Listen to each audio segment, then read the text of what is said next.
Bem pessoal, hoje trago ao canal esta impressora que vocês podem estar aqui a ver ao lado. Aqui, esta impressora.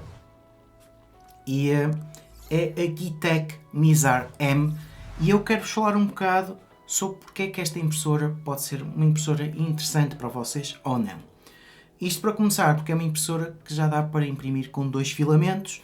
Como vocês podem estar a ver aqui nesta parte, vamos puxar aqui para o lado. Só para vos falar um bocado das características principais, isto é uma impressora que tem então entrada para 2 filamentos e tem a vantagem de ser uma impressora que tem uma cabeça então que já vem preparada para 2 filamentos para imprimir em separado, ou então traz aqui outra cabeça, ou seja, já faz parte do pacote em que tem uma cabeça que serve para imprimir os 2 filamentos na mesma, mas num modo mais de gradiente, ou seja, ele vai mostrando os 2 filamentos e vai misturando em proporções diferentes.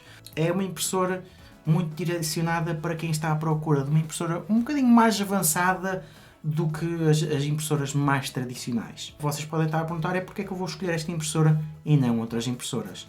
Eu já testei várias impressoras aqui no canal, já testei uma impressora também desta marca, esta é a Geeetech Mizar M. É uma impressora que custa cerca de 400 euros e acho que para o que ela custa, tendo em conta as características, não está demasiado desajustada.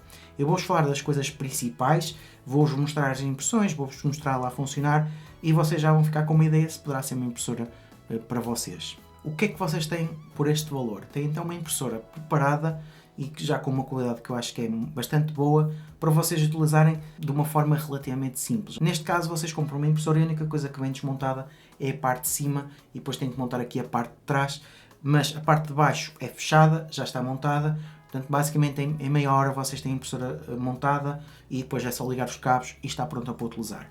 Tem um pequeno mostrador na parte da frente em que vocês conseguem ver o que querem imprimir, podem imprimir diretamente através do computador e tem também uma slot para microSD para imprimirem, colocarem os modelos e porem a imprimir. Em termos de calibração, ela tem uma forma de se calibrar ela própria, vocês só têm que ajustar depois no meio para garantirem que tem, digamos, a distância que é suposto ter para a base, mas ela já calibra diferentes pontos, calibra 16 pontos na base, portanto se a base estiver desregulada, ela com essa calibração sabe se a cabeça da impressora deve estar mais abaixo ou mais acima, para ficarem com uma impressão perfeita. E como vocês já devem ter percebido, eu tenho aqui vários objetos para depois vos ir mostrando enquanto vou falando, para vos falar das características desta impressora. E eu acho que esta impressora é muito indicada para quem quer ter uma impressora que só vai imprimir também um filamento, porque vocês conseguem virar para imprimir só um filamento, mas quer ter aqui uma impressora que lhe dá a possibilidade de imprimir de formas diferentes. E eu acho que a característica principal desta impressora é o que vocês estão a ver aqui neste objeto, que é podermos fazer o gradiente, ou seja, é claro que eu não tinha muitas cores disponíveis para fazer estas experiências, mas como podem ver, ela vai mudando de cor, de uma cor principal para a outra, de uma forma em gradiente, e podem ver que foi mudando então a cor. E eu acho que a questão principal é mesmo isto, é poderem fazer objetos em que a cor vai mudando e conseguem fazer uns objetos um bocado diferentes. Se calhar esta questão do gradiente é mais engraçado para este tipo de objetos, para ficarem com uma coisa diferente. Independentemente disto tudo, claro que vocês podem utilizar a outra cabeça para imprimir as coisas em separado, em que podem fazer como eu tenho aqui este Pikachu, não ficou perfeito, mas podem ver a cauda está de uma cor, aqui as pontas estão noutra cor, mas é só para vocês poderem ver as capacidades. Eu tenho aqui outro que também imprimi, em que basicamente ele imprimiu a cabeça num amarelo que parece sujo, depois o corpo em preto, amarelo, preto e as barbatanas em amarelo. Portanto, dá para fazer sempre este tipo de coisas, ou seja, é mais avançado que uma impressora 3D mais tradicional só com um filamento. No entanto, não se podem esquecer que esta questão de imprimirmos diferentes cores, se quisermos especificar onde queremos imprimir, temos que ter um conhecimento mais avançado e depende do software que faz, então, digamos, o slicing, que faz aqui um modelo G-Code para vocês colocarem na impressora, porque dependendo do software, poderá ser mais difícil ou mais fácil vocês fazerem um modelo com 2 cores diferentes. O mais tradicional para fazerem estas 2 cores diferentes é que vocês têm que ter 2 modelos. Basicamente, um modelo vai imprimir numa cor, o outro modelo vai imprimir noutra cor e depois vocês no software têm que os juntar e assim a impressora fica com a indicação de quando é que deve utilizar uma cor ou quando deve utilizar a outra. E aqui nesse ponto, que é o que eu nunca tinha experimentado noutras impressoras, o maior defeito que eu encontro nisso é que existe muito desperdício. vocês podem ver que eu, para fazer este Pikachu com duas cores diferentes, tive este desperdício enorme, porque basicamente o que acontece é que ele tem que ter uma torre de purga em que, para não existir mistura de cores, e mesmo assim aqui existiu mistura de cores, ele tem que ir para um sítio em que tem que despejar o que ainda está de uma cor, em que tem que deitar para fora e desperdiçar esse bocado, e depois passa para outra cor no próprio modelo. E sempre que é preciso mudar a cor, ele tem que estar a fazer isso. Portanto, vocês vão ficar sempre com uma torre do tamanho do objeto e praticamente com o peso do objeto. Isto foi um exemplo. O outro exemplo foi então este, que foi para vocês ficarem com uma torre deste tamanho para ele fazer isto. Portanto, vão ficar sempre com uma torre do tamanho do objeto. Ela vai ter sempre, em termos de estrutura, a mesma estrutura, mas ficam sempre aqui com um desperdício muito grande de filamento. E para já não existem impressoras perfeitas. Quando são para imprimir em cores diferentes, há sempre desperdício, porque ela tem que fazer sempre esta purga para não existir mistura de cores. Em relação a esta, ainda tenho que fazer mais calibrações, mas claro que se eu tivesse a fazer o vídeo só quando fizesse as calibrações todas, nunca mais vos apresentava o vídeo. No entanto, é boa também para imprimir coisas só numa cor. Agora, do ponto de vista geral do que eu já testei com outras impressoras, estas impressões todas eu fiz sem grandes problemas. Nunca nos podemos esquecer que, sendo uma impressora então com dois filamentos, existe a probabilidade dupla disto entupir por causa de um dos filamentos ficar numa posição em que não desce por completo. Portanto, em termos de manutenção, poderá dar mais problemas que uma impressora só com a entrada por um filamento.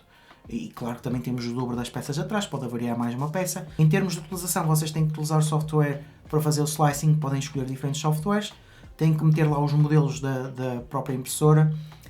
No próprio site vocês têm diferentes modelos para poderem carregar nos diferentes softwares, pelo menos nos mais conhecidos.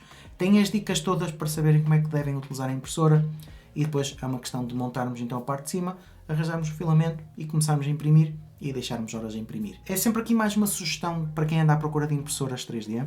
Como sempre, isto é uma forma de vocês poderem ter um negócio online, de poderem aproveitar e rentabilizar a impressora, porque depois vocês podem vender modelos online e isto nunca são coisas muito pesadas, nunca são coisas muito grandes. Estamos a falar de uma impressora que dá para imprimir 25 cm por 25 por 26, ou seja, a área máxima que vocês vão ter é um objeto com cerca de 25 cm. Isto depois depende da vossa imaginação de como é que querem tentar rentabilizar. Agora, eu acredito que muita gente também compra uma impressora 3D para fazer umas brincadeiras, para fazer umas peças lá para casa.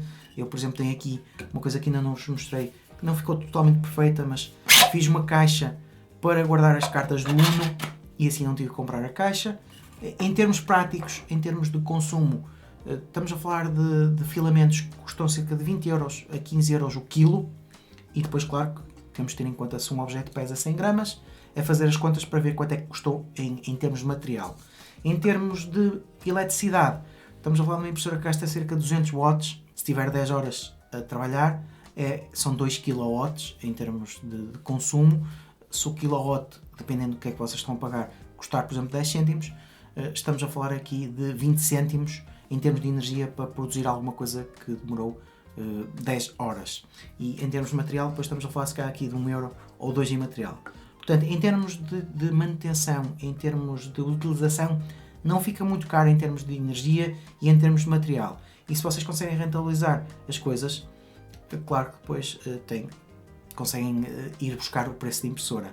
O que eu costumo ver às vezes é que um objeto deste género custa se calhar 2 ou 3 euros a ser feito e muito facilmente se calhar é vendido a 5, 10 euros, dependendo do objeto, claro. Se for um objeto muito mais direcionado para coisas de cosplay, para fazerem aqui coisas de jogos que não são tão tradicionais ou não são tão comuns, se calhar aí vocês conseguem rentabilizar melhor uma impressora e tirar melhor partido. É sempre interessante começarmos numa questão de hobby, numa questão de fazermos coisas para nós e depois vamos escalando. Esta impressora em si abre a possibilidade de poderem utilizar 2 filamentos, de poderem fazer assim uma espécie de gradiente, ou mesmo assim depois poderem fazer impressões com coisas com 2 cores, mas isto acho que é sempre um modo mais avançado e é um modo que dá mais desperdício. É uma questão de irmos aprendendo e irmos explorando cada vez mais e fazendo aqui misturas para termos resultados diferentes. É sempre aqui mais um vídeo para vos dar a opinião e para vos mostrar uma coisa mais DIY, como eu gosto às vezes de trazer ao canal. Sei que será um nicho um bocado mais pequeno, não são todas as pessoas que estão dispostas a investir numa impressora e a aprender, porque isto há sempre um nível de aprendizagem, uma curva de aprendizagem Nós temos que ir investindo algum tempo e temos que ir experimentando para depois conseguirmos ter os melhores resultados. Espero que tenham gostado do vídeo. Já sabem, qualquer questão, qualquer dúvida, deixem nos comentários. Subscrevam o canal para continuar a receber novidades. E vemos no próximo vídeo.